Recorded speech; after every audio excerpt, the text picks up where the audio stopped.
Oh, we are so honored to have them here today. Greg, Nick, and Alex. We call her Alex, by the way. I called her Alexandra earlier, but we're gonna call her Alex. That means we're friends. Yeah, and I feel like this is an audience that are your friends. I mean, we had moments before you got here, almost testimonials. A parent who stood up, a young woman who stood up, organizations that are here representing LGBTQ groups that are working with young people, and this movie is really touching a chord with so many people. Nick, when you first read the script, did you sense that was going to be the case, that this book would translate in such a way? That's always the hope. I don't know that when you start a project you ever really know how it's going to turn out. It's sort of a gamble, but with talking to Greg and with the amazing cast and crew that we put together, it really felt like we were making something that meant something, that was potentially helpful to people. And by the way, I really like all the red shirts out here tonight. That's awesome. Don't they look fantastic? Greg, talk about putting together the perfect cast and even tapping Nick for this lead role. Talk about what it took to find the perfect cast to tell this story, this vision you had. Well, when I was growing up, way back in the 80s, all the great coming-of-age stories had sort of a best of their class. They just had the best young actors of their generation, and you knew you'd be watching them for years. So going in, I wanted that sense. I really wanted to find who I felt were the best young actors today, and that I really feel like we found them.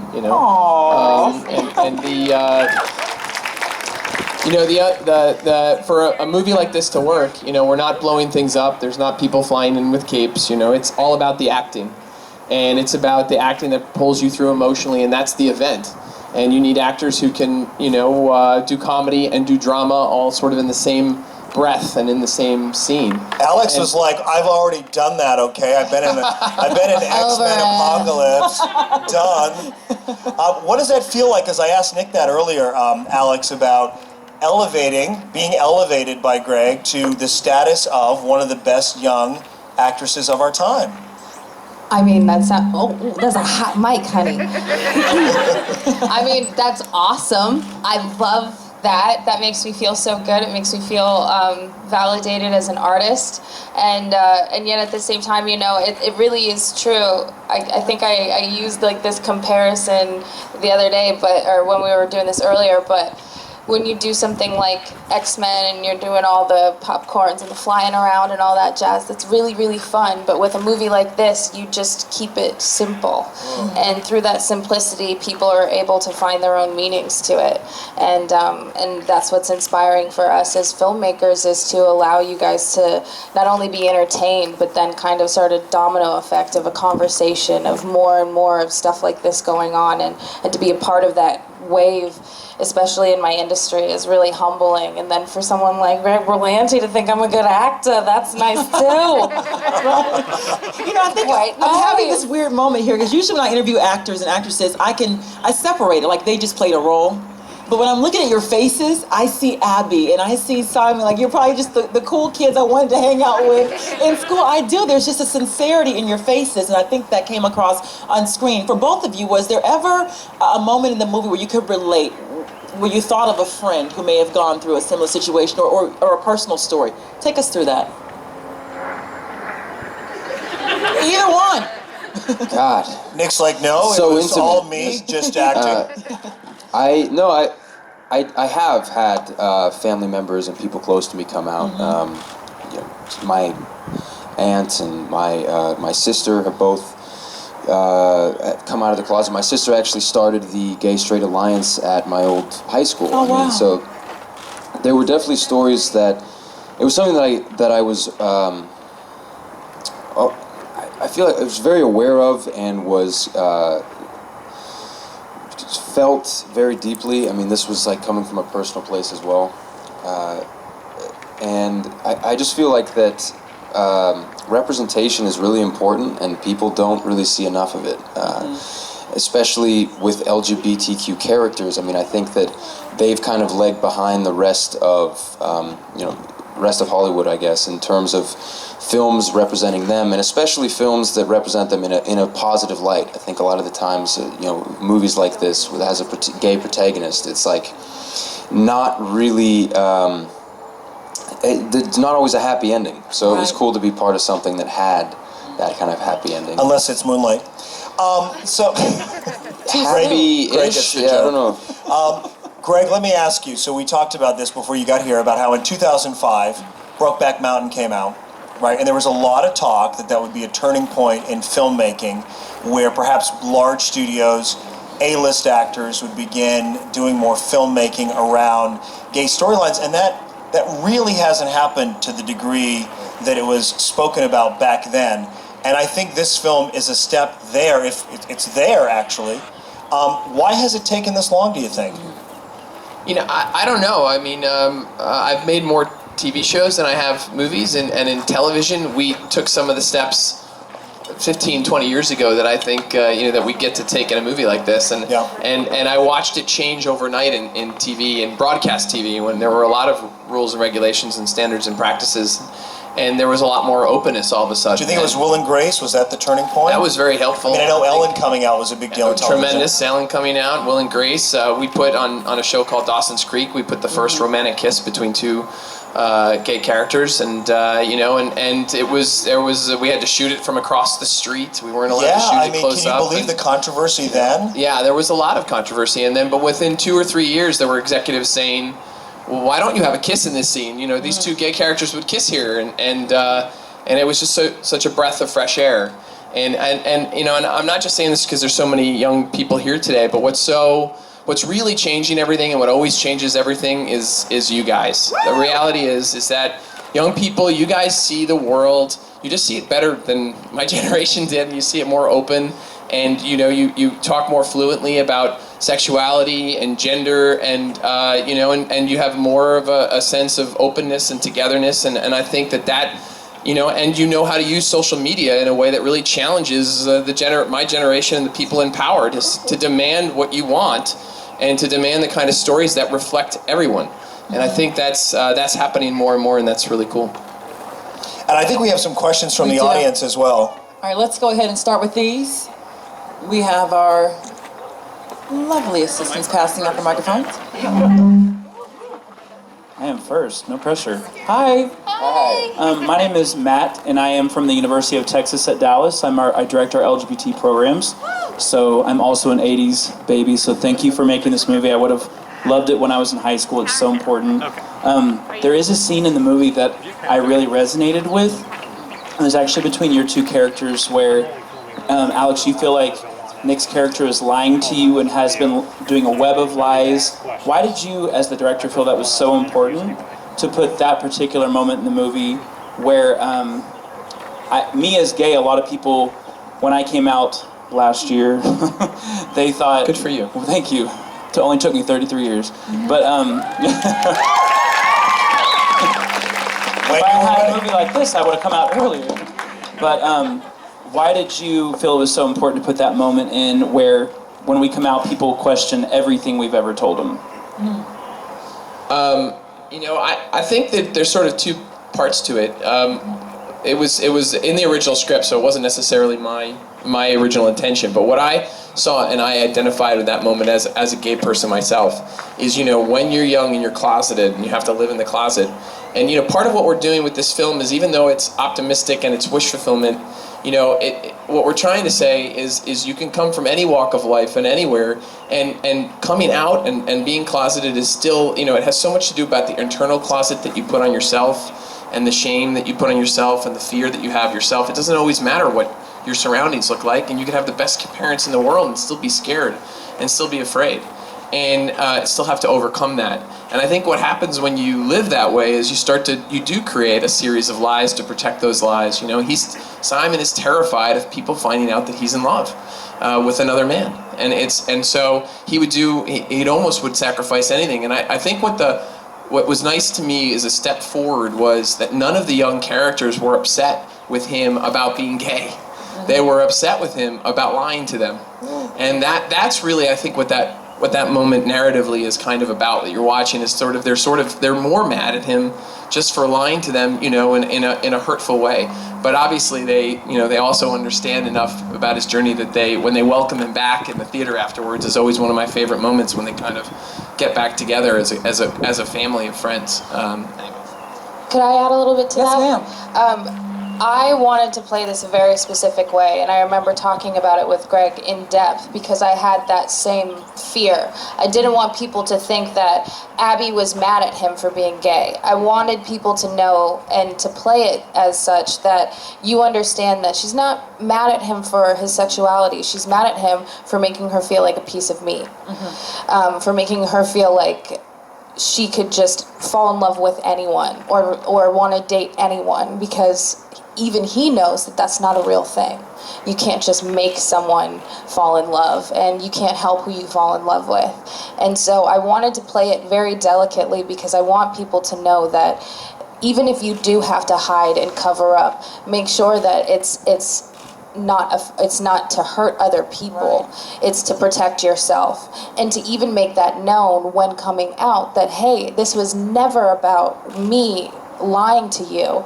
It was about me covering up the lie that I used, that I lied to myself. And it's about me. And it goes to show the steps that people will take when they fear something so much that even someone as close to him as you are in the film, that he'll use you as a pawn in order to protect himself, even unwittingly and not with malintent, but he'll do that. And Greg, I even found myself feeling sympathetic and wanting to like Martin because his actions come from a place of great You insecurity. wanted to like Martin? I felt like his actions Did and anybody else behavior. want to like Martin? Don't turn this on No. me, Layla. Give me a moment. No one wanted to like Martin. But haven't we said for a very long time that people who bully and people who act out against others, it's also coming from a place of insecurity. And I think you capture that in subtle ways with Martin. Yeah, I mean, I think the key to not hating Martin entirely, though he Thank obviously... you for the save, Greg. I appreciate that. He does bring up a lot of feelings for people, as he should, is that he's doing two things. He's doing everything he's doing out of love. Right. He's in love with Abby, too. So he is acting from a place of, even though it's very misguided. And the other is, he's the most honest person in the movie. He never lies about how he feels to anyone. He sort of says right from the start, I want her to like me for me, Yeah, he does which say in that. any other movie would be like, I want you to make me over and turn me into the guy she's going to like, and he's always himself. And one of the things I always loved about the movie is that Simon and Martin really have an arc. They kind of go on this journey kind of handcuffed together, and they don't want to be stuck together, but they do learn something from each other, and anyway. Well, the big lesson was to make sure you log off your email on a public computer, FYI. Is that what you To learned? the best of us. I'm watching that and thinking this could be high school or the newsroom where I work. This could be It worse. could be one of those two things. Let's get another question. Okay. Hi, my name is Bobby. I'm a youth leader with LGBTQ Saves. We're a local Fort Worth nonprofit organization. Our mission is to foster the well-being of LGBTQ youth and allies, provide a safe space for social and personal development, promote supportive learning environments, and to offer resources to the youth and their families. And we've had a few private screenings of the movie Love, Simon, and we've had about 300 people come out in support of LGBTQ Saves and in support of the film. I myself have had the pleasure of watching it 3 times. So 3 times. I'm very grateful for that, and for 20th Century Fox to allow us to privately screen the film.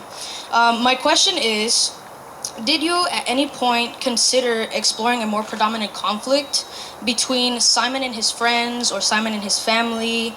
Or were there any concerns about rocking the boat a little too far with such a huge, delicate issue? Happy for you, Greg. I first of all, I want to say how proud I am of you. I didn't, and all the young people that are here that are LGBT or are allies, Fox, the studio that chose to do this, the writer of the book, the writers of the script, the executives that came in that were all involved with it before me, none of them were gay. They were all just allies, and they all decided that they wanted to make this movie, and then they invited me into the process, and it shows how important allies are in this, and so we just wanted to honor the book. The book, as it was written, had the story that it had. And I think we kept going back to the book and what was true and what was really visceral and emotional about it. And, we wanted to honor that part of it. My hope is that, again, that now if this movie does well and you guys help us all, so it does do well, that there'll be more stories like this, and that those stories will be, represent as many different kinds of people that are here today. you know, and that they'll be as representative of all the colors, you know, that there are in the LGBT community. Yes, but I'd want to add a little bit of something on the end of that we keep talking about. I love sneaking in. Sorry, they gave me a mic. We wanted to do this movie justice, but also, like Greg says, this was a wishful thinking movie, and we wanted to set the bar for people. The way that Abby handles his coming out, the way that his parents handle his coming out, the way that his school and his friends handle it. We wanted this to show people how you should act, which is with love. And we wanted to make that a point. We didn't want to just keep showing hate and keep showing all of the conflict. This should not be a conflicting thing. Who you want to make out with does not define who you are. And we wanted to make sure that that was very specific in this movie. I'll tell myself that as it relates to past relationships. That moment between the two of you, the coming out moment, was probably one of the sweetest moments I've seen in a film in a very long time. Really, it was so sweet and touching. And I always like to ask this questions in moments like that. How many takes for that? Oh, good question. How many times did you play it out?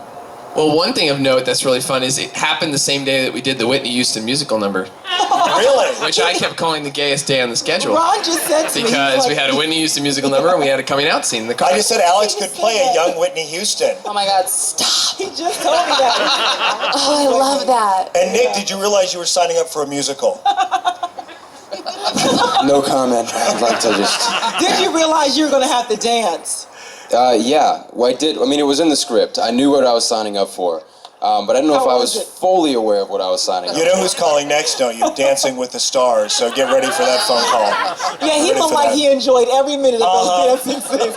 I bet you he did. He rose to the occasion. They didn't have too many takes with that. I mean, they really just nailed it. We did a rehearsal process for about 10 days before we shot the film, and we worked out a lot of kinks, almost like we were doing a theater production. And by the time we got there that night, they were just really present and really in the moment. And so many times I would come up and tell them, that was great, that was wonderful. And they would say, no, I don't think that was good enough. I don't think that was, you know, and they would keep trying to push me, and I would tell them, no, I promise you, it was really good. I'm not just saying that. I'm not. Yeah, because sometimes the director's like, that was absolutely perfect. Do it again. Right. Right? They're like, sorry, that was a technical issue, and you're like, I don't believe a word you just said. I messed up. My eye was going like this the whole time. You know, let me do it again. Do we have another question? I think we do, right? Oh, right here. Yes, ma'am. Okay. Hi. Can you hear me? Just speak a little louder for us. Hi. Wonderful. Okay. Hello. I'm Quinn. Hi, Quinn. Okay. Okay. Thank you. Okay. Okay. So my question is, how much of an impact do you think this movie will have on the LGBT community, or do you have an idea of how much of an impact you want it to have?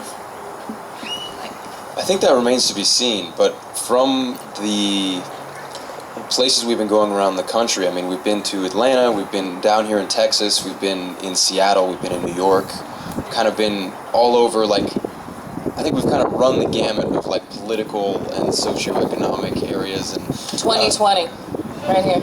I'm also running for president in 2020. And the response has been just overwhelmingly positive. And now, this is not to say that this movie is representative of every LGBTQ experience, or that, you know, even we're even representative of, like, the entire community. I think that this movie's a start, and this movie is it's opening a door, and hopefully that, you know, there'll be more films like this to come.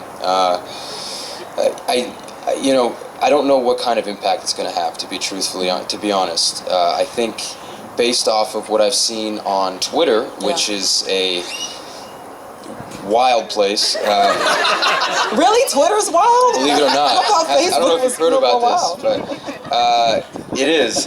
But the stories that people have been telling have been really, really cool. And so that's been great to see. And you know, hopefully that the momentum for this can kind of keep going, and just getting word of mouth out and getting people into the theater. Because if you do that, there'll be more films like this that are being made. And I think that's ultimately the goal for a movie like this, is a start.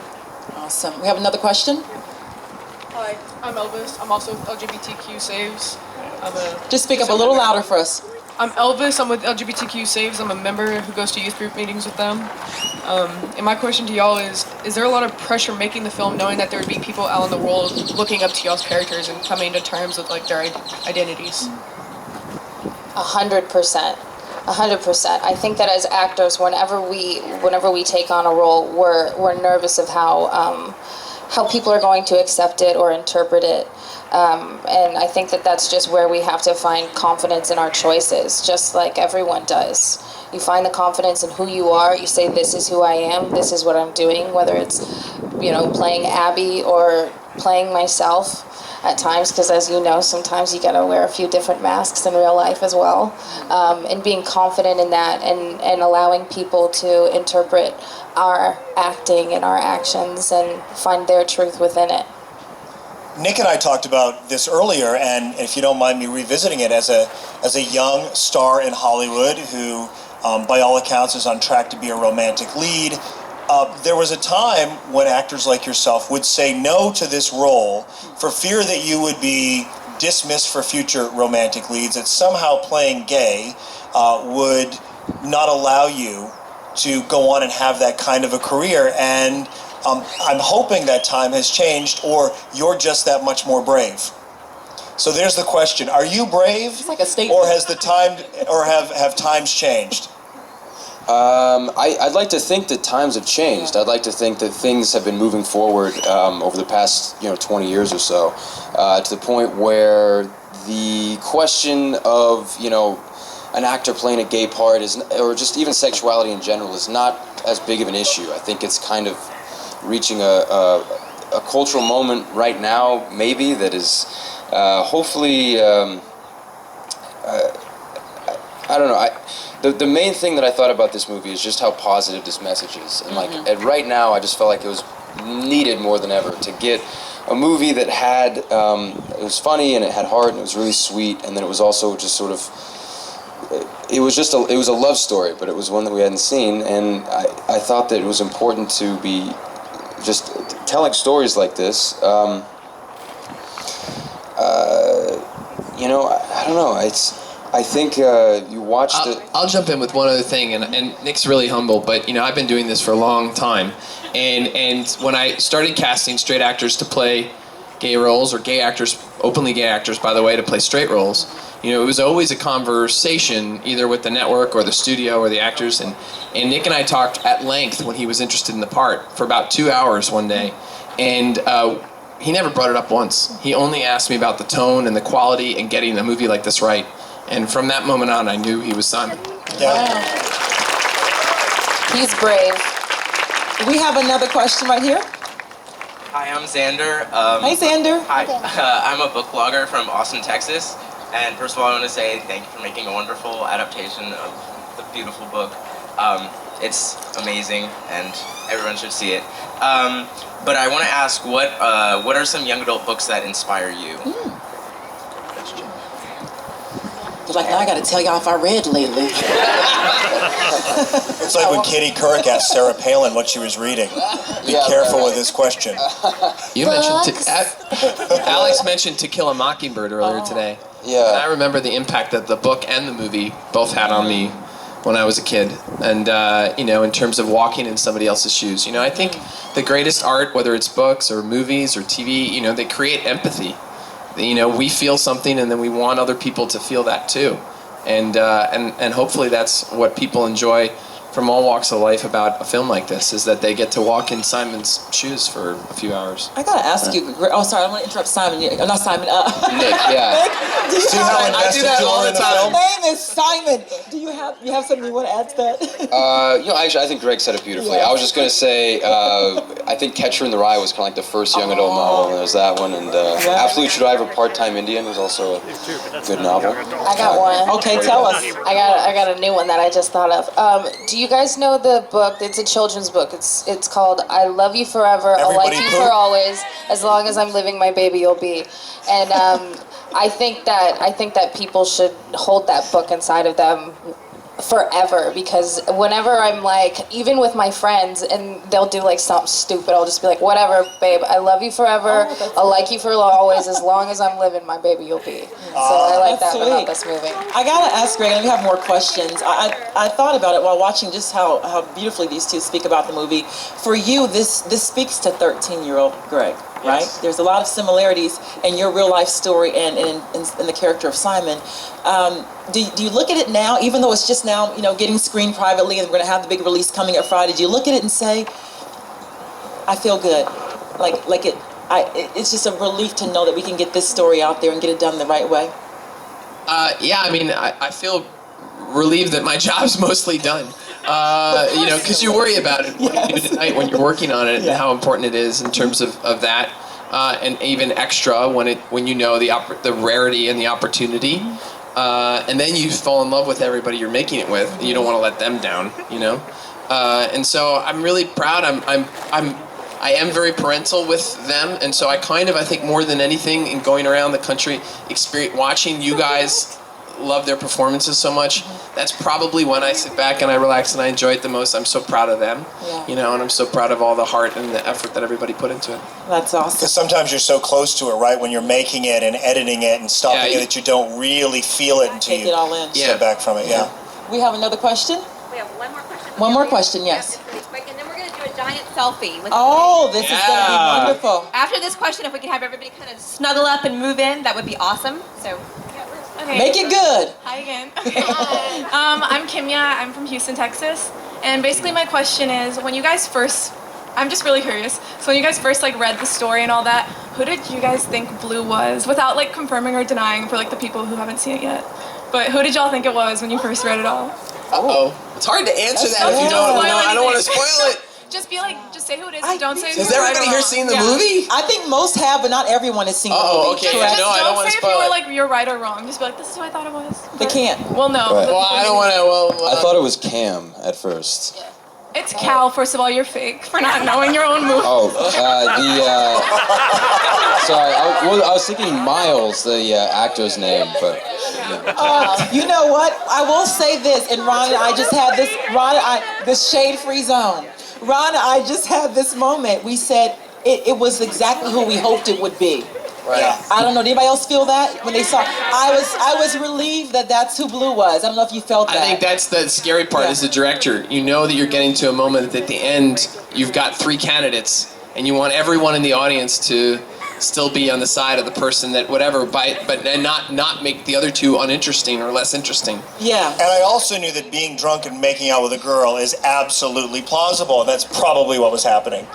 I stopped doing that when I was 40. Happens to the best of us.